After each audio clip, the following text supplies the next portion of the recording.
बिस्मिल्लाहिर्रहमानिर्रहीम। अस्सलाम वालेकुम नाज़रीन, आप यूट्यूब चैनल देख रहे हैं। मैं इमरान खान हूँ। 3 बड़े फैसले हैं जो इस वक्त हुकूमत ने किए हैं और ये फैसले मियाँ नवाज शरीफ के हैं। मियाँ नवाज शरीफ साहब के बारे में कहा जा रहा था री लॉन्च हो रहे हैं। जब भी नवाज शरीफ साहब री लॉन्च होते हैं तो फाउल खेलना शुरू कर देते हैं। मियाँ साहब की ऐसा लगता है पूरी ज़िंदगी की सियासत फाउल पे खड़ी है। वो हमेशा एस्टेब्लिशमेंट की गोद में बैठकर सियासत करते रहे और जब भी कभी उन्हें गोद से उतारा गया तो उन्होंने चीखना चिल्लाना शुरू किया, लोगों को कहा मैं इनकलाबी बन गया हूँ, और जैसे ही दोबारा उनको गोद में असर आई तो वो वापस चढ़ के गोद में बैठ गए। अब मियाँ नवाज शरीफ साहब ने पाकिस्तान की तारीख में डिक्टेटर्स के बाद जो सबसे ज़्यादा डिक्टेटरशिप वाली हरकतें की हैं वो मियाँ नवाज शरीफ साहब ने की हैं हमेशा। अभी 3 चीज़ों का इन्होंने फैसला किया है और वो फैसलों की अनाउंसमेंट भी की गई है। वजह क्या है मैं आपको बताता हूँ, और कानूनी तरीक़ाकार क्या इसके लिए मौजूद है या नहीं है वो भी आपको बताता हूँ। सबसे पहले तो यह है कि पाकिस्तान तहरीक इंसाफ पर पाबंदी लगाने का इन्होंने फैसला किया है। यह है जी मियाँ नवाज शरीफ साहब की सियासत। दूसरा, उन्होंने इमरान खान साहब पर, आरफ अलवी साहब पर और उस वक्त के डिप्टी स्पीकर जब इमरान खान साहब की हुकूमत थी कासिम सूरी साहब, इन तीनों के ऊपर 2.5 साल गुजरने के बाद लगभग ये फैसला किया है कि इनके ऊपर गद्दारी का मुकदमा बनाया जाएगा, आर्टिकल 6 का मुकदमा इन पर बनाया जाएगा। और इसके अलावा इन्होंने जो मखसूस नशस्तों वाला मामला था उसमें अपील भी कर दी है। अब तीनों चीज़ों पे बारी बारी आ जाते हैं। सबसे पहले हुकूमत का पाकिस्तान तहरीक इंसाफ पर पाबंदी लगाने का फैसला। ये होता क्या है, इसका कानूनी तरीकाकार क्या है, इससे पहले आप ये जान लीजिए कि इसकी अनाउंसमेंट जो है वो इंफॉर्मेशन मिनिस्टर ने की है और उन्होंने ये कहा कि चंद दिनों से मुल्क के अंदर एक बड़ी हैजानी कैफियत है, और वो हैजानी कैफियत आपको पता है क्यों है, वो तो सुप्रीम कोर्ट ऑफ पाकिस्तान के एक फैसले के बाद से है। और फिर वो ये कह रहे हैं कि ये जो कुछ भी हो रहा है मुल्क में इसके लिए उन्होंने कहा ये पाकिस्तान तहरीक इंसाफ जिम्मेदार है, ये मुल्क और तहरीक इंसाफ एक साथ नहीं चल सकते। तो अब इमरान खान साहब जो है उनकी पार्टी को ख़त्म कर दिया जाएगा, यानी पाकिस्तान तहरीक इंसाफ के जो पार्टी है इसके खिलाफ एक रेफरेंस भिजवा दिया जाएगा सुप्रीम कोर्ट ऑफ पाकिस्तान में। अब मामला यह है कि सुप्रीम कोर्ट ऑफ पाकिस्तान, इसका तरीकाकार भी यही होता है, हुकूमत अगर पाबंदी लगाना चाहे तो कैबिनेट इसका फैसला कर सकती है, लेकिन यह मामला सुप्रीम कोर्ट ऑफ पाकिस्तान में जाता है और सुप्रीम कोर्ट ऑफ पाकिस्तान ही इसके ऊपर हतमी राय दे सकती है। क्या पाकिस्तान तहरीक इंसाफ पर पाबंदी लग सकती है, ये एक बड़ा सवाल है। पाबंदी लगने के लिए जवाब क्या है, एक साइफर वाला केस है, एक 9 मई के वाकयात हैं, और उसके अलावा ये कह रहे हैं जी अभी इमरान खान साहब ने कोई साजिशें करने की कोशिश की है। और पंजाब गवर्नमेंट ने एक कैबिनेट की मीटिंग भी की थी, आपको याद होगा इमरान खान साहब के अकाउंट से एक ट्वीट हुआ था जिसके बाद बहुत अजीबोगरीब सूरत हाल पैदा हुई। अजहर मशवानी के भाई भी उठाए गए, शहबाज गिल का भाई जो है वो भी उठाया गया, कुछ और लोग भी जो है वो जबरी तौर पे अगवा किए गए, तो लापता हो गए वो लोग। तो ऐसी सूरत हाल में इन सारी चीज़ों को इकट्ठा करके एक जवाब के तौर पे पाकिस्तान तहरीक इंसाफ के खिलाफ कार्रवाई की जाएगी और इस जमात को ख़त्म कर दिया जाएगा। क्या ये मुमकिन है? तो मैं आपको क्लियरली कह लूँ, ये पहला जो मौक़िफ़ है पाकिस्तान तहरीक इंसाफ के खिलाफ PMLN का, ये मुमकिन नहीं है, आईनी और कानूनी तौर पे मुमकिन नहीं है। इस पे जो बैरिस्टर अली ज़फ़र हैं पाकिस्तान तहरीक इंसाफ के रहनुमा, उन्होंने कहा जी कि हम 1 सेकंड के लिए भी पाबंदी के फैसले पर अमल दरामद नहीं होने देंगे। इसकी 3 चीज़ें हैं, एक, हुकूमत ये क्यों करना चाह रही है, नंबर 2, क्या ये हो सकता है, नंबर 3, इसका रद्द अमल क्या आएगा और क्या हुकूमत ये कर पाएगी। ये 3 चीज़ें हुकूमत ये इसलिए करने जा रही है, पहले इसके ऊपर आप आ जाएं कि इस वक्त जो महंगाई की सूरत हाल है, जो पाकिस्तान के अंदर आम आदमी की मईशत है, अभी पेट्रोल की कीमतें दोबारा बढ़ने वाली है, बिजली का टैरिफ बढ़ते बढ़ते जो है वो 49 रुपए तक पहुँच गया है। ये बुनियादी टैरिफ जो है ये 16 रुपये का हुआ करता था इमरान खान साहब के दौर में, और बिजली लोगों को सस्ती मिला करती थी। तो ये लोग आए बिजली सस्ती करने के लिए, और सस्ती करने के नाम के ऊपर आए और इन्होंने बिजली के बिलों को इतना महंगा कर दिया कि आम आदमी की पहुंच से बाहर चला गया। और इस किस्म का आम आदमी को बिजली का इन्होंने टीका लगाया, वादा करके आए थे कि 300 यूनिट तक जो बिजली इस्तेमाल करेगा उसको बिल ही नहीं आएगा, 0 लिखा हुआ आएगा, और ये हमारी तरफ से तोहफा होगा आवाम को। तो आवाम को इन्होंने ऐसा तोहफा दिया कि हर आदमी जो है वो बिल को पकड़ता है हाथ में और कानों को हाथ लगा के इनको बदवाएं देता है, झोलियां उठा उठा के। ये इन्होंने हालत कर दी आम आदमी की।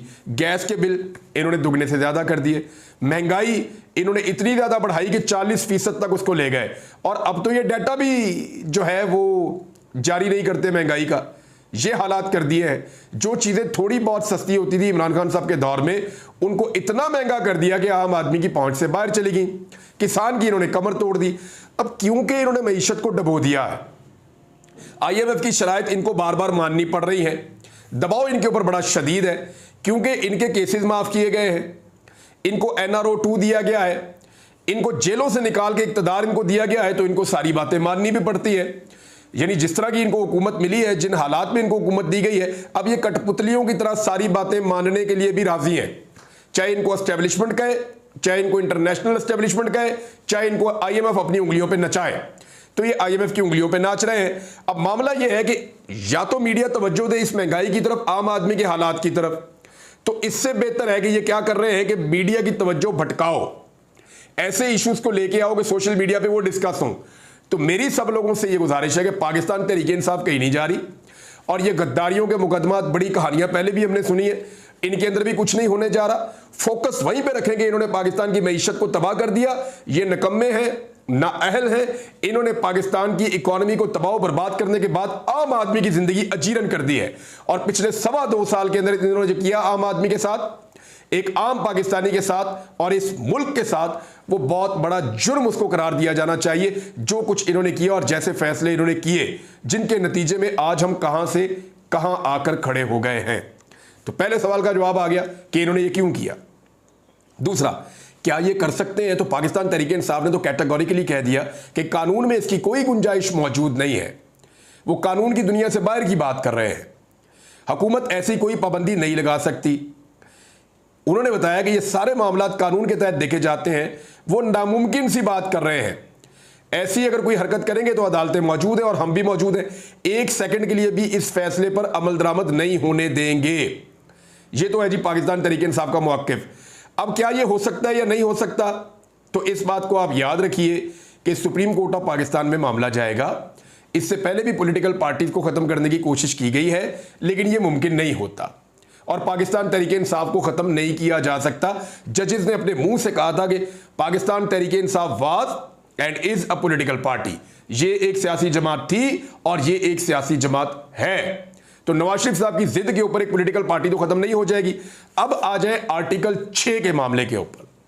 ये जो आर्टिकल 6 का मामला है, इसमें हुकूमत का ये मौक़िफ़ है कि जब इमरान खान साहब की हुकूमत थी तो असेंबलियां तहलील की गई थी और उस वक्त इमरान खान साहब ने हुक्म दिया था, कासिम सूरी साहब की रूलिंग भी थी और सदर पाकिस्तान ने उसके ऊपर अमल दरामद भी कर दिया था। अब वो ये कह रहे हैं कि इन तीनों लोगों के ऊपर आर्टिकल 6 का मुकदमा बनाया जाएगा, यानी गद्दारी का संगीन नौइयत का मुकदमा बनाया जाएगा कि इन्होंने आइन शिकनी की है। सुप्रीम कोर्ट को भिजवाया जाएगा ये मामला और इनके पासपोर्ट और शनाख्ती कार्ड ब्लॉक किए जाएंगे, पार्लियामान से करारदाद मंजूर की जाएगी। ये जनाब इनका मौक़िफ़ है।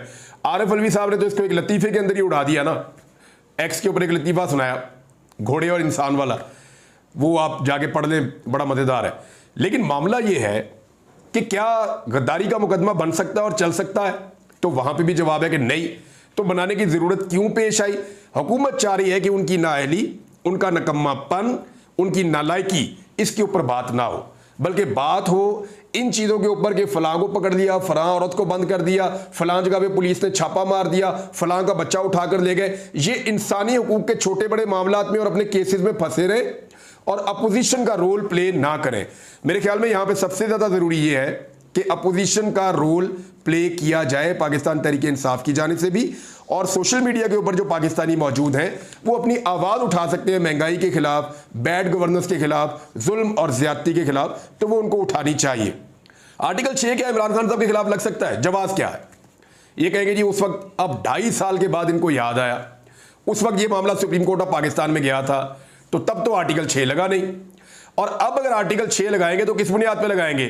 साइफर वाला मामला था, याद रखिएगा, जिसपे इमरान खान साहब ने उस वक्त असेंबलियां तहलील करने का हुक्म दिया था। याद करें, डिप्टी स्पीकर की रूलिंग में भी साइफर मौजूद था। तो याद कीजिए कि मामला साइफर वाला था। साइफर को कोई खोल के देखना भी नहीं चाहता। चीफ जस्टिस खुद कह रहे हैं कि मेरे सामने आएगा मैं तो अपनी आंखें बंद कर लूंगा। अब अगर इस मामले के ऊपर यह केस चलाया गया तो इमरान खान साहब ये कहेंगे कि लाओ साइफर खोलो, उसको देखो।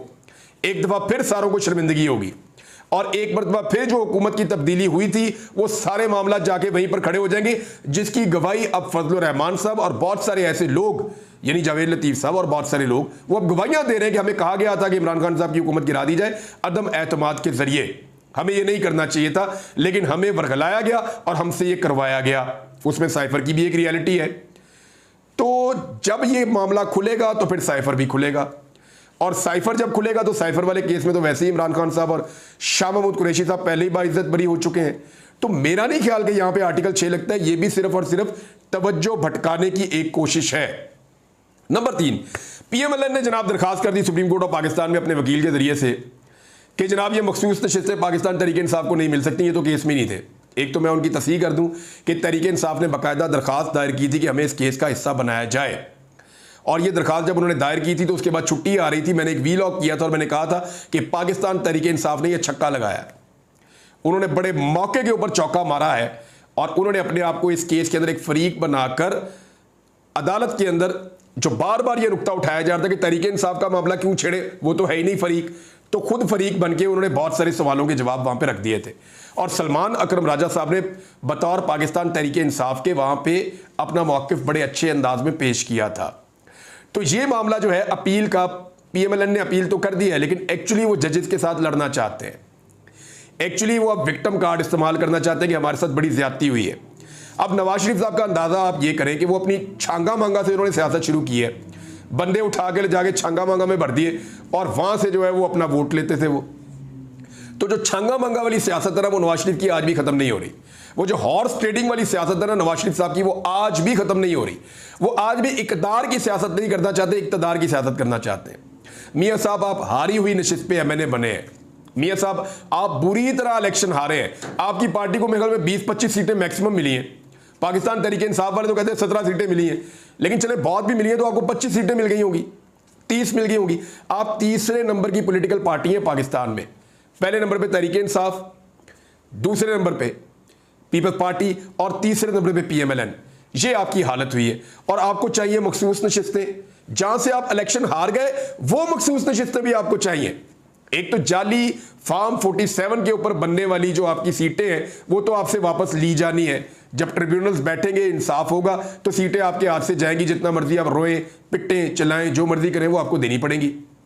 और दूसरा जो मामला है, ये अपील में जो आप जा रहे हैं तो मखसूस नशिस्तें आपकी थी नहीं, तो सुप्रीम कोर्ट ऑफ पाकिस्तान ने वहां पे फैसला दिया हुआ है, इलेक्शन कमीशन ऑफ पाकिस्तान ने उस पर अमल दरामद करना है।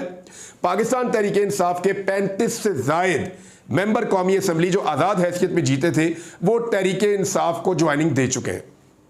बयान हल्फी जो 2-3 मेन ओहदेदारान हैं उनके अभी रुके हुए हैं, और दूसरी बात यह है कि 3 लोग पाकिस्तान से बाहर हैं, तो ऑलमोस्ट सारा मुकम्मल हो गया। जिनको गायब किया गया एमएनए को, साहबजादा अमीर सुल्तान, उनका भी जो है वो बयान हल्फी जो है वो सामने आ गया सोशल मीडिया पे, उनका पहले से लिखा हुआ था वो भी उन्होंने भी जमा करवा दिया।